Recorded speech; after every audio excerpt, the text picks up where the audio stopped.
എന്തൊക്കെയാണ് ആർത്തവ വിരാമത്തിൻ്റെ അല്ലെങ്കിൽ മെനോപോസൽ സിംറ്റംസ്? ആർത്തവ വിരാമത്തിൻ്റെ ആദ്യഘട്ടം മുതൽ സാധാരണയായി കാണപ്പെടുന്ന ലക്ഷണങ്ങളാണ് ആർത്തവ ക്രമക്കേടുകൾ. ക്രമം തെറ്റിയ ആർത്തവം, കൂടിയ അളവിലുള്ള രക്തസ്രാവം അല്ലെങ്കിൽ കുറഞ്ഞ അളവിലുള്ള രക്തസ്രാവം, ഇതെല്ലാമാണ് ആർത്തവ ക്രമക്കേടുകളിൽ ഉൾപ്പെടുക. മറ്റൊരു ലക്ഷണമാണ് ഹോട്ട് ഫ്ലാഷസ്. അതായത് ശരീരത്തിൽ സ്ത്രീകൾക്ക് കൂടുതലായി ചൂട് അനുഭവപ്പെടുകയും അതിനെ തുടർന്ന് വിയർക്കുകയും ക്ഷീണം അനുഭവപ്പെടുകയും ചെയ്യുന്നു. ഏതാണ്ട് 50% സ്ത്രീകളിലും ഈ ഒരു ലക്ഷണം കാണാറുണ്ട്. സ്ത്രീകളെ ഏറ്റവും കൂടുതൽ അസ്വസ്ഥമാക്കുന്നതും ഈ ഒരു ലക്ഷണമാണ്. പ്രത്യേകിച്ച് രാത്രി ഉറങ്ങാൻ കിടന്നാൽ പെട്ടെന്ന് ശരീരത്തിന് ചൂട് കൂടി വിയർപ്പ് അനുഭവപ്പെട്ട് ഉറക്കം തടസ്സപ്പെടുകയും മൊത്തത്തിൽ അസ്വസ്ഥതകൾ ഉണ്ടാവുകയും ചെയ്യുന്നു. ഉറക്കക്കുറവ്, ശ്രദ്ധക്കുറവ്, പെട്ടെന്ന് ശരീരത്തിൻ്റെ ഭാരം കൂടുക അല്ലെങ്കിൽ അമിതവണ്ണം ഉണ്ടാവുക, സ്കിന്നിൻ്റെ ഇലാസ്റ്റിസിറ്റി കുറയുക, സന്ധിവേദന എന്നീ ലക്ഷണങ്ങളും കാണാറുണ്ട്.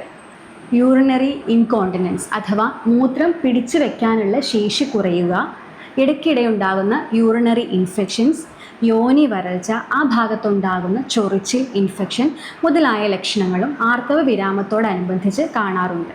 ഇതിനു പുറമെ ചിലർക്ക് ലൈംഗിക ബന്ധം വേദനാജനകമായി തീരുകയും മറ്റു ചിലർക്ക് ലൈംഗിക ബന്ധത്തോട് ഒരു വിരക്തിയും ഉണ്ടാവാം.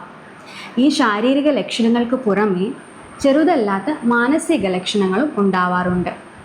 അതിൽ പ്രധാനമാണ് മൂഡ് സ്വിങ്സ് അഥവാ ചെറിയ ചെറിയ കാര്യങ്ങൾക്ക് പോലും പെട്ടെന്ന് സങ്കടം വരികയും പെട്ടെന്ന് ദേഷ്യപ്പെടുകയും ചെയ്യുന്ന ഒരു ഇമോഷണൽ ഡിസ്റ്റർബൻസസിനെയാണ് മൂഡ് സ്വിങ്സ് എന്ന് പറയുന്നത്. ചിലർക്ക് എംപ്റ്റി നെസ്റ്റ് സിൻഡ്രോം എന്നൊരവസ്ഥയും ഉണ്ടാവാറുണ്ട്. സാധാരണ സ്ത്രീകളുടെ 40കളിലാണ് അവരുടെ മക്കൾ പഠന സംബന്ധമായോ ജോലി സംബന്ധമായോ ഹോസ്റ്റലിലോ എബ്രോഡിലോ പോകുന്നത്. അതിനെ തുടർന്ന് അവർക്കൊരു ലോൺലിനെസ് അഥവാ ഒറ്റപ്പെടൽ അനുഭവപ്പെടുകയും ചെയ്യുന്നു. ഇതിനെയാണ് എംപ്റ്റി നെസ്റ്റ് സിൻഡ്രോം എന്ന് പറയുന്നത്. കൂടുതലായും പെരിമെനോപോസ് കാലഘട്ടത്തിലാണ് ഈ ഒരു ബുദ്ധിമുട്ട് കാണാറുള്ളത്. ഈ പറഞ്ഞ ശാരീരിക മാനസിക ബുദ്ധിമുട്ടുകൾ ആർത്തവ വിരാമത്തിന് ഏതാണ്ട് 5 കൊല്ലം മുതലേ തന്നെ കാണിച്ചു തുടങ്ങാം.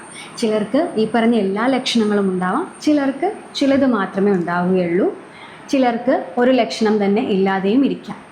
എന്തു തന്നെയായാലും ശാരീരികമായും മാനസികമായും പ്രത്യേക കരുതൽ വേണ്ട ഒരു സമയമാണ് ആർത്തവ വിരാമം.